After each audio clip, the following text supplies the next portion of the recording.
एक बंदे ने एक दफा पूछा, जी फर्द का दर्जा ज्यादा कि सुन्नत का? फरमाने लगे फर्ज का। तो कहने लगे फिर सीधा मुंह धोया करें।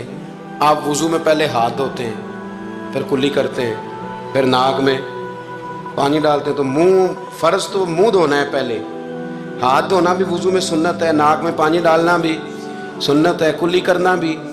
तो आपने तो पहले 3 सुन्नतें अदा की, फिर वुजू। फरमाने लगे ठीक तुमने कहा है, पर तुम पता नहीं ना तुम्हें कि ये मेरे रसूलुल्लाह की सुन्नत की बरकत कितनी है। शरीयत हुक्म देती है कि पानी मोतदिल होना चाहिए वुजू करने के लिए, ना ज़्यादा ठंडा हो ना ज़्यादा गर्म हो। ज़्यादा गर्म हो तो मुंह जल जाता है। और शरीयत हुक्म देती है कि पानी बद जायका नहीं होना चाहिए, और हुक्म देती है कि बदबू वाला नहीं होना चाहिए। फरमाया इसलिए हमारे नबी ने पहले हमें 3 सुन्नतें दी कि टूटी के नीचे ना हाथ करके देख लो पानी ज़्यादा गर्म तो नहीं, और कहीं मुंह ना जला लेना।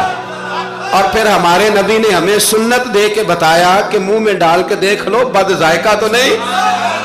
फिर का नाक में डाल के देख लो कि इससे बू तो नहीं आती। फरमाया मुस्तफ़ा ने कहा मेरी 3 सुन्नतें अदा करके अब चेहरे पे पानी डालोगे तो फर्ज अदा करने का मजा आ जाएगा।